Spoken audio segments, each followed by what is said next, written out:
Hey, we're Aaron and Jennifer Smith with Marriage After God. Helping you cultivate an extraordinary marriage. And today we're going to talk about boundaries and relationships with the opposite sex.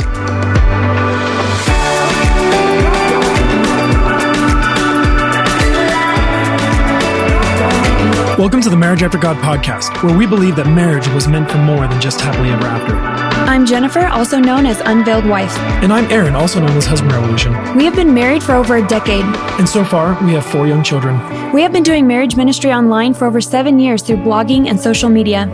With the desire to inspire couples to keep God at the center of their marriage, encouraging them to walk in faith every day. We believe the Christian marriage should be an extraordinary one, full of life, love, and power. That can only be found by chasing after God. Together. Thank you for joining us in this journey as we chase boldly after God's will for our life together. This is Marriage After God.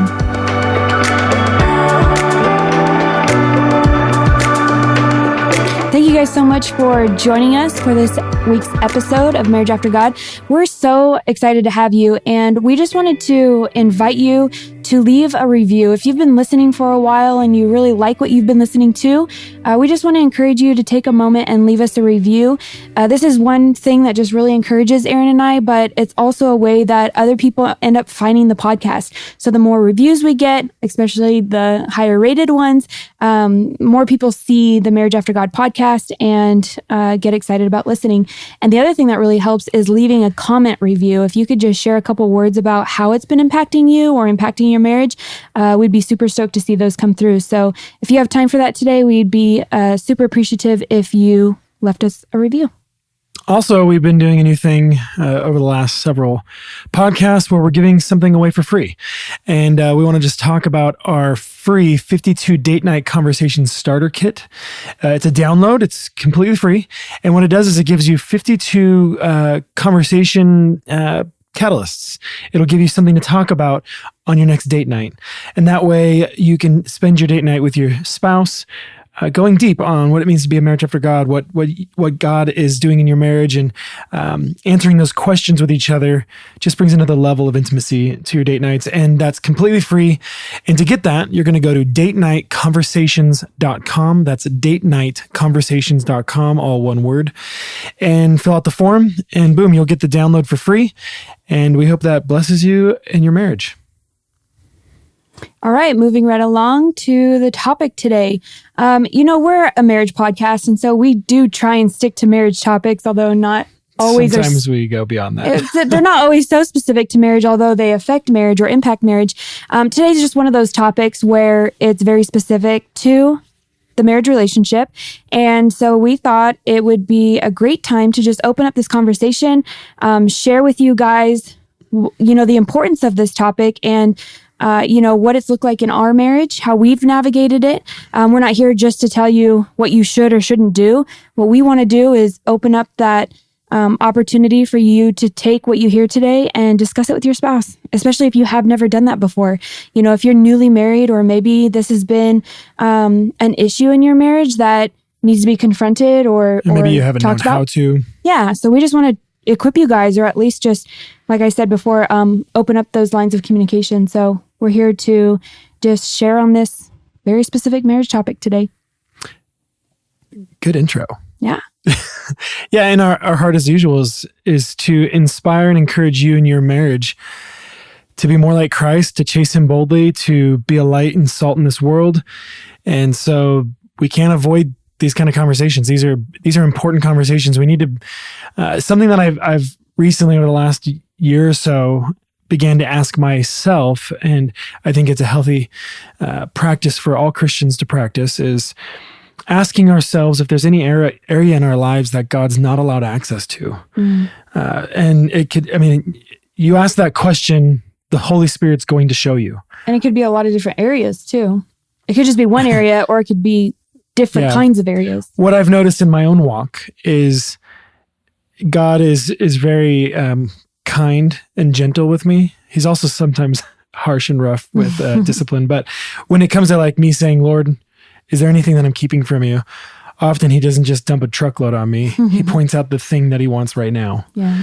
And then once I give him that thing, and then I'm able to see the next thing, and I'm able to see the next thing. So when we're talking about this, I want to encourage you, if you have any hesitations or resistance, just like you saw the topic and you're like, oh, opposite sex relationships or friendships, like, oh, I have friends that are of the opposite sex, and that, I'm allowed to have friends like that. And if you have any sort of resistance to this idea, I want you to examine yourself, and I want you to start, maybe even pause the episode and say, Lord, is this something I'm keeping from you?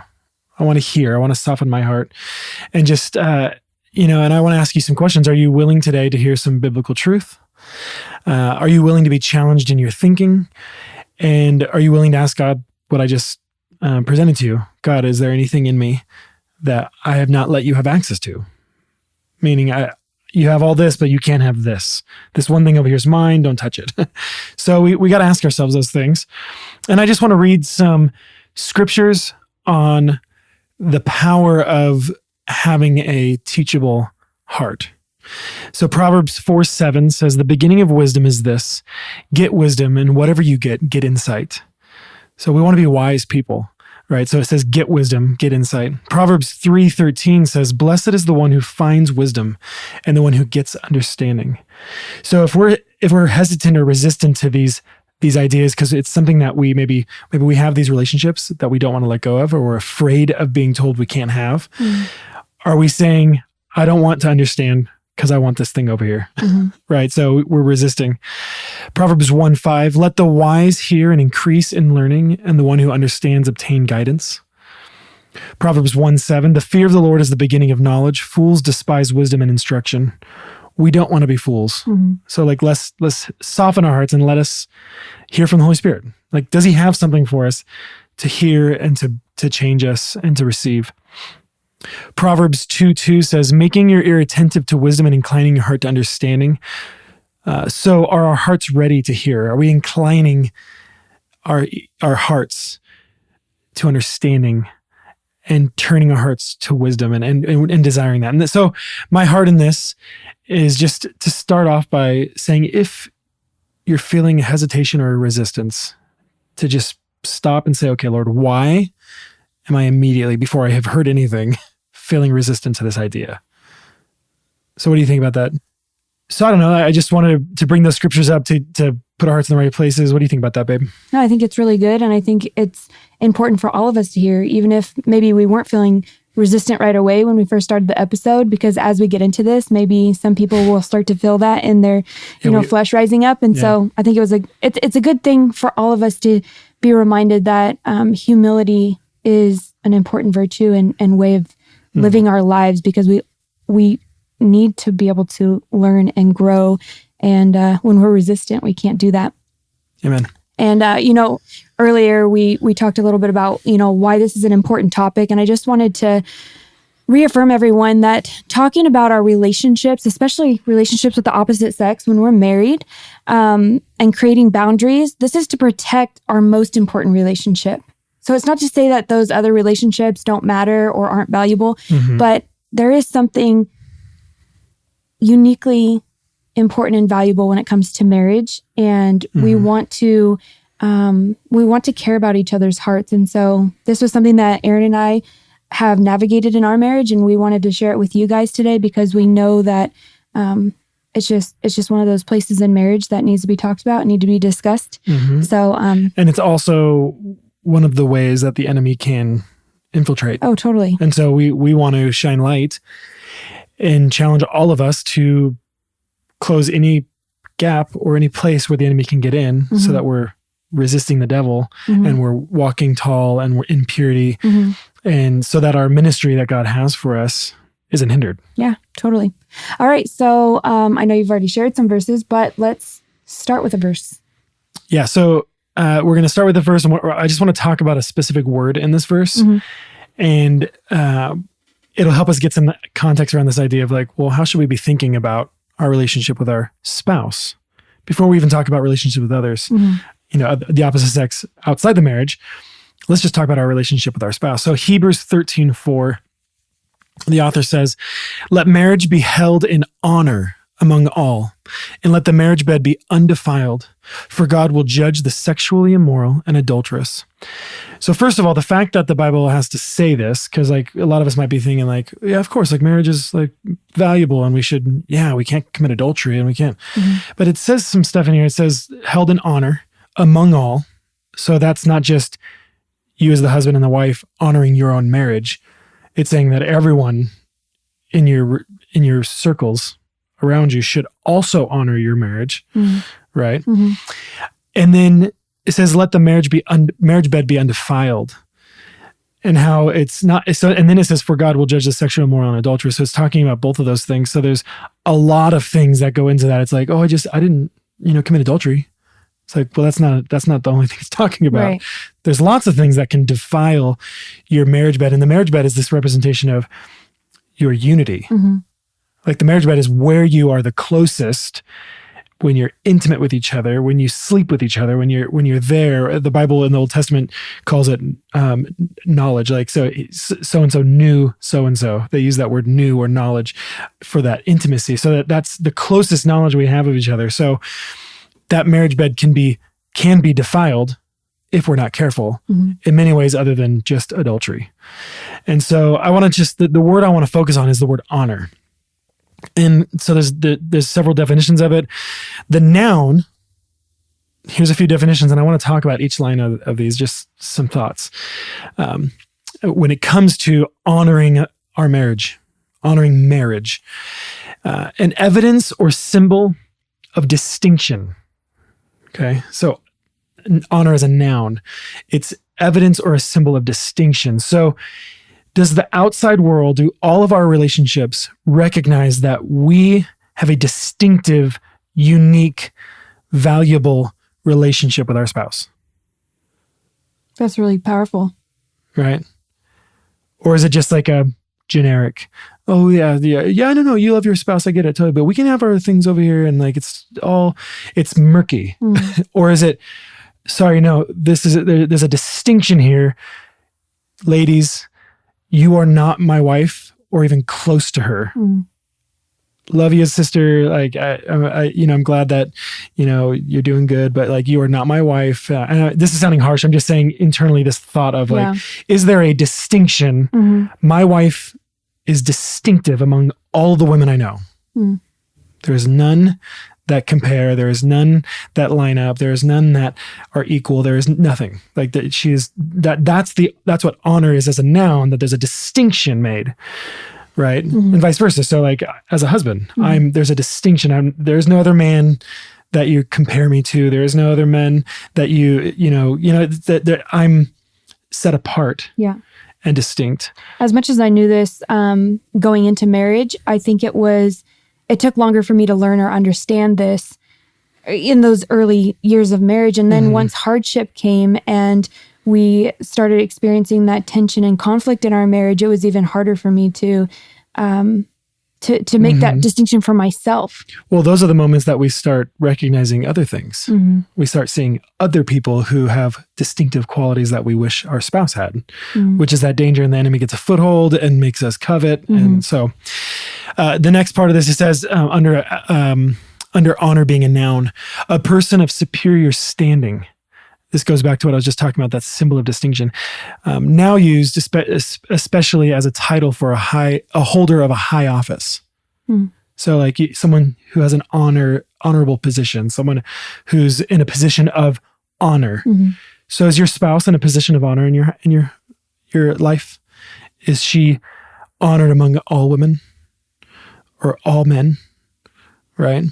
And as we talk about these things, people are going to start recognizing, wait a minute, I have a relationship with someone of the opposite sex, and there's not as much distinction as there should be.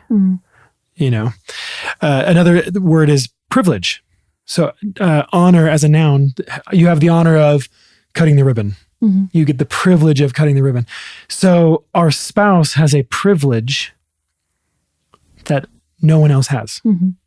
They're privileged to certain things. The Bible even talks about this, and we'll get to some of those verses. That my body is not my own; it's my wife's. my wife's body is not her own, it's mine. That's a privilege that no one else gets. Our intimacy. Hey, Marriage After God family. We wanted to take a short moment to let you know about an organization that we believe in and support. Did you know that there are more than 4 million victims of sex trafficking globally, and 99% of those are women and children? As a Christian and as a father, this truth breaks my heart. What if those were my children? What if that was my wife? Thank God there are Christ-centered organizations out there that are making a difference. Destiny Rescue is an international recognized Christian nonprofit organization dedicated to rescuing children trapped in exploitation and the sex trade. Their vision is to rescue the sexually exploited and enslaved, restore the abused, protect the vulnerable, empower the poor, and be a voice for those who can't speak up for themselves. They currently work in 7 countries around the world and have celebrated over 4,000 lives rescued from the evils of sex exploitation. Destiny Rescue has operations in Thailand, Cambodia, the Dominican Republic, and the Philippines, India, and other locations that remain undisclosed for security purposes. Since 2011, they've been working tirelessly to free children from exploitation around the world. They have helped keep hundreds more from entering the sex trade through the various prevention programs, ensured justice for those who have been wronged, and raised awareness to untold numbers. My family supports Destiny Rescue on a monthly basis, and we want to invite you to join us in saving and protecting children from this wicked industry. Visit destinyrescue.org today and become a monthly partner with us. Thank you. Our intimacy with each other should be a privilege that no one else gets. And this is what this scripture is specifically talking about. Undefiled, sexually immoral, adulterous. There's a privilege no one has. There's an internal, the privilege of knowing my deepest, darkest desires and secrets and sins. There's a privilege that most people won't have in that, if any. Right? So next is under noun is a good name or public esteem. So reputation. So think about that in the context of our relationships outside of our marriage. Do we hold our spouse in honor among those people? Or do we take the opportunity to complain to so-and-so about my wife? Or complain to my good friend over here about my husband, he's a man, and I'm saying, oh, I wish my husband was more like you. Or I wish, those things happen. You're angry, you're frustrated, you had a fight, you're discontent about something in your life, and it just starts coming out of you with this friend that you have of the opposite sex, and they just understand you and they get it, right? But we're ruining our reputation. We're not holding our marriage in honor. We're not protecting our spouse's name among others, our close friends outside of our marriage. And then lastly, it says, not lastly, it says a showing of usual merited respect, recognition. Again, going back to that, there's a distinction, there's a superior standing. And then there's under noun, there's another, the synonym, chastity or purity, right? So your honor is something that there's a purity there, like, not defiling someone's honor. And so are we protecting that purity in our marriage? And so you see this is all in this one word, honor. And this scripture just blows up with light on all of the value that we see and how we should be placing our spouse in the world, how we should be representing our spouse in the world to outsiders, including your closest friends of the opposite sex or not, right? Yeah, I feel like it gives a really clear picture of how we should view our spouse. Like it's defining it for us. Yeah, and I know that Hebrews verse is specifically talking about sexual morality and adultery, but the adultery, Jesus tells us, is something that happens in the heart. So there's there's emotions there, there's words there involved, there's relationship there that shouldn't be there, which we have to be very careful of. So the verb form of honor, and we'll be done with this soon, but it says to regard or treat someone with admiration and respect. Okay, so are there, do I have women in my life that I'm honoring like this when I should not be honoring them this way?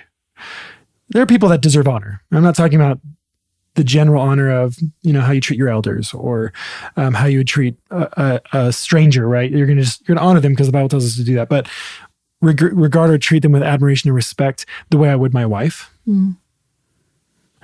I think another question could be, or maybe even more especially, are you giving someone else or treating someone else with that admiration and respect and not giving it to your spouse? Which often happens.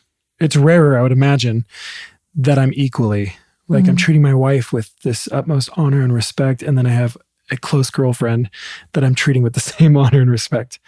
That I don't think that works. I don't know every situation, but as we talk about this, all I can ask is that the Holy Spirit would be convicting those that need to be convicted. True. So again, to give special recognition to confer honor on, am I giving special recognition to a close friend of mine, a girlfriend, or are you giving close recognition to a guy friend that I should have, not them? Like that you give them special time and attention and things that I should get. We should think about these things. What are we honoring our marriage? And are we teaching those around us to honor our marriage? And then lastly, the synonym of this is reverence, which implies profound respect mingled with love, devotion, and awe. Those are big words for our marriage. And then the last one under synonym is deference. Implies a yielding or submitting to another's judgment or preference out of respect or reverence. That's actually when the Bible talks about the wife's role to the husband, this word deference is what's used, that she reverentially defers to her husband. You shouldn't be reverentially deferring to any other man but me. There is no other man in your life. The Bible doesn't say women should reverentially defer to all men. That's not what the Bible teaches. You have one relationship like that. Remember going back to that privilege that we talked about in the noun version of honor? That's a privilege that no other man gets, right? And vice versa. Like I don't look to other women for the things that I need emotionally and physically and mentally other than my wife. That's a privilege and an honor that she gets alone. So I think that starts us on a good place to just start talking about the reality of what it looks like to have relationships with the opposite sex. Yeah, I still can't get over when you first started sharing that verse in Hebrews 13:4. I've always looked at it as I read that verse. Let marriage be held in honor among all, that I'm part of the all, and I'm fulfilling that by what I'm doing. Mm-hmm. And when you started out by saying, basically, are you showing and teaching those around you that your marriage is distinct and supposed to be held in honor? I never would have considered that perspective based on that verse. And I just think that's really unique and interesting because it all happens within your interactions and engagements with others. Yeah. And with your spouse. And we'll talk about some of these examples, but when you do things in public that make a stance to protect your marriage, it's very visible. Yeah. And it actually like freaks people out. I don't know about that. Well, I have an example. Like it's in my own life, but we'll get to that. But yeah, it's when you do certain things, it teaches those around you that you have an honor that for your marriage, and you're going to demand that same honor from others. Meaning, like, no, like this is who I am, and this is how I protect myself, and this is how I also honor my wife, so that she has no reason to worry or doubt. Not that she should, right? That this is just how I want to be. I want to react or how I want to respond and how I want to be, and even when it's uncomfortable. Yeah, because there's lots of situations that happen that just happen, and you feel uncomfortable, but you have to make the decision right then. The good thing about those is if you have any feelings about maybe what you saw or what you heard or what you experienced, talking about it with your spouse clears things up. Right? Yeah. Well, and then going immediately like, hey, this thing happened and it was uncomfortable and I just want you to know about it. And this is how I dealt with it. And okay, so Aaron and I are really good about sharing, parts of our story, things that we've experienced and how we've navigated it. The word is transparency. Transparent. Okay, so we just wanted to share a little bit about how we've dealt with this issue and topic in our marriage. And we've dealt with it perfectly. No. We always say that, but it's always a joke because we don't deal with it perfectly. So how has this topic affected or impacted us, and what memories do you have? So I guess what I first think of is I would imagine we've known people that they're married, but they have really close relationships, friends with the opposite sex. And to be honest, always, even when I didn't know why, it didn't make sense to me. It made me feel really uncomfortable. But I feel like a lot of those friendships are usually brought in from before marriage. You had these relationships, you were single, none of them were romantic, they were all platonic. And then you fall in love and you get married, and you don't just throw everyone out. A lot of people don't do that. In some situations, it just naturally happens. Like people move on, but I feel like there's a lot of people that they bring in close relationships with the opposite sex from before marriage. And often you have a spouse that probably doesn't say anything or doesn't know how to deal with it, maybe doesn't have a problem with it. And so it just kind of continues on. But for us, I feel like we were lucky. Any relationship that I had with females before I met you, they were cut off pretty abruptly, not in a rude way or in a mean way, just my interest was in you. Yeah. I would say we both individually desired to marry our best friend. Like we had this goal and dream to marry the person that was closest to us in that respect. And so we started cultivating that friendship and knew that it was us. Right. But we've both had friends of the opposite sex, but they were never close friends. And I feel like we might need to just a little define what we're talking about, because people are thinking like, can we not have any friends that are of the opposite sex? And what I would say is like defining a close friend of the opposite sex, I would just flip it for a second. And what is a close friend of the same sex? So like my close friends, I go and spend time with them outside of my marriage. I'll go coffee date. Yeah, coffee, or to dinner, or to the movies, or go shooting, or I'll do something with them alone for an extended period of time. And we talk about deep things of the Bible. We talk about our marriages. We talk about things we're growing in. We talk about lots of things. If I take that, everything I just said, and make it for me, like, remember we're thinking about me, and make it a woman. I wouldn't be okay with that. You shouldn't, in my opinion. And to be honest, from some of the stuff we're going to talk about, I don't think that works. It's not the same thing as we have lots of friends of the opposite sex, but none of them do I go and spend alone time with, and go and dig into deep conversation with alone, and go and give intimate details about my life alone, and talk about spiritual growth things alone. And I don't do that with a single other woman in my life. Not that I haven't had opportunities, not that there haven't been people that want to do that. It's just, you are that woman. And I think it's been the same for you. There hasn't been men in your life that you go and like, oh, he's my best friend though. Like we want to go hang out. Like, I just want to go to dinner with my best friend. What's the big deal? Like that's never been a thing for us, but that is a thing for a lot of people, a lot of believers. And talking about that word honor, I feel like there's something that needs to be considered if you're having that kind of relationship with someone that is of the opposite sex. Like all of the like that craving and desire to go communicate and share, and like, I just need to get some stuff off my chest, right? This is what close friends are for, right? Those are the things that your spouse should be getting, not this other person.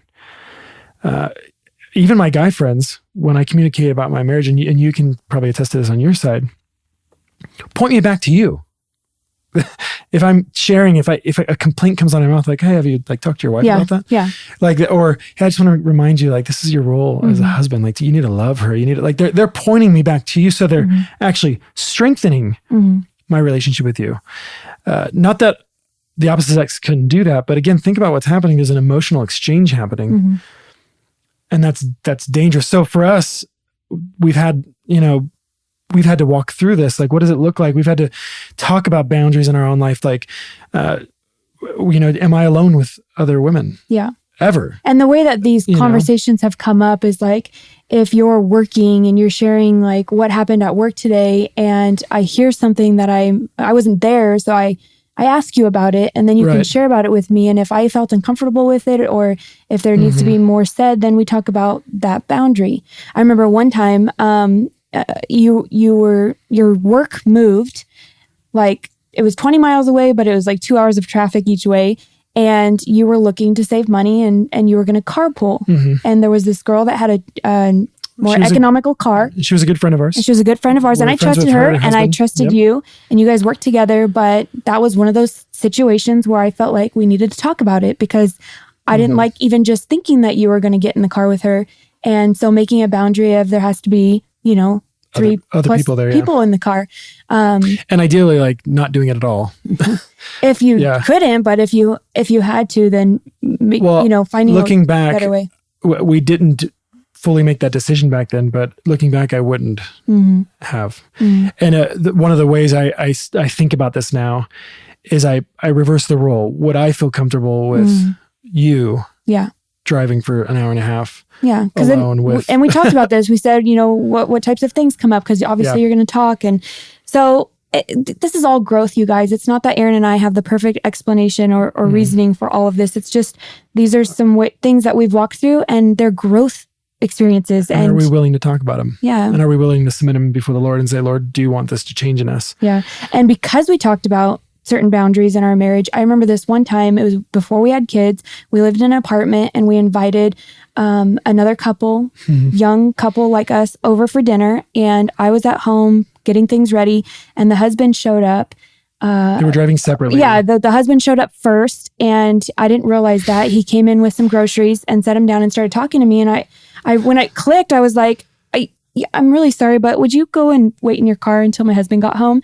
And he totally understood. He was like, I didn't even think about that. And he walked outside.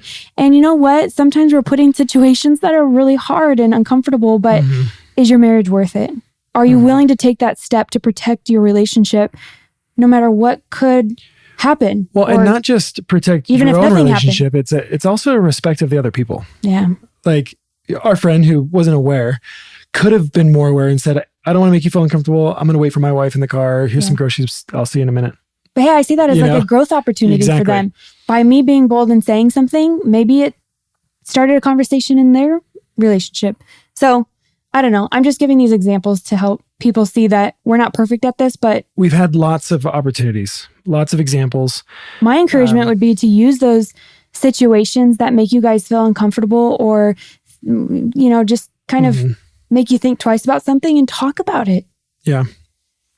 But going back to the close friendships, like if I have a best friend that's a woman and it's not my wife, or if you have a best friend that's a man and he's not me, I want to strongly encourage anyone listening that's in that situation, before getting offensive or offended, or before getting angry, or thinking like, you don't know how it's working. My husband's totally fine with it, or my wife's totally fine with it. Before any of that, I want you to ask the Lord to search your heart and to show you anything that needs to be addressed. Because, and we have some questions for you to ask yourselves later on. But if it's something that you're not willing to question, then it's something that God doesn't have access to. I feel like that's the whole point of humbleness, is realizing like, I don't actually have all the answers. I could be wrong. And to be honest, I'm often wrong. And I'm talking about myself right now. Like the moment I think I'm right in something, I usually find out how wrong I actually am. And the more I come to know God, the more I realize I know very little of God. And so if we just have a stance and we're like holding we have to ask ourselves, like, what is that we're holding on to? That's good. And because in reality, like your closest relationship and friend should be your spouse. So whatever it is that friend, that other relationship, because if we think about relationships in a very pragmatic sense, like don't think about the specific person for a second. Like don't think about their name. Think about what relationships are for. Okay. So why God, like, first of all, we're relational creatures. Like God said, it's not good that man should be alone. So he made Eve. He gave him a woman. He gave him a helper. And so it's not good that we're alone. Relationships make us not alone. We can talk, we can communicate. That ideas come out of our heads and out of our mouths, and then they get bounced back to us. We get changed, we get sharpened, we get encouraged, we get loved, comforted, touched, held, whispered to, like all of the things that our inner creature naturally needs. We can't be alone. It's not a thing that can happen for a human. In the nature that God has for us. Think about this. God and Jesus and the Holy Spirit have been in perfect unity forever. And he made man and woman in their image. So we're created to be in a Together. To be in unifying nature with other people, which is why the Bible is very specific in Christians and how we should relate to other Christians. And so we have to ask ourselves, like, what is this relationship doing for me? What am I getting from it? Why am I holding it? And is there something that I'm getting from this that I should be getting from my spouse? And I'm using this other person as a replacement, which will never build unity. Like if you're working on it, if you're like struggling, and it's not going to make it better. It can't. And so just, I want you to humbly ask the Lord to open your eyes and see if there's anything that needs to be addressed and talked about. Okay, we just talked a lot about a lot of stuff. Hey guys, this is the second time in a row that we're going to be doing a 2-part episode. We've just been having so much stuff to talk about on these episodes, which is great. So we're going to be splitting this episode into 2 parts. And so next week, we'll finish off this topic of what it looks like to have boundaries and friendships in our relationships. And also we're going to be answering some questions from you. There's, we polled the audience, our followers, about questions they had on this topic. And so we're going to be answering about 12 questions from our audience in next week's episode when we finish out the second part of this topic. So we look forward to having you next week. Thank you for joining us on the first half. Did you enjoy today's show? If you did, it would mean the world to us if you could leave us a review on iTunes. Also, if you're interested, you can find many more encouraging stories and resources at marriageaftergod.com, and let us help you cultivate an extraordinary marriage.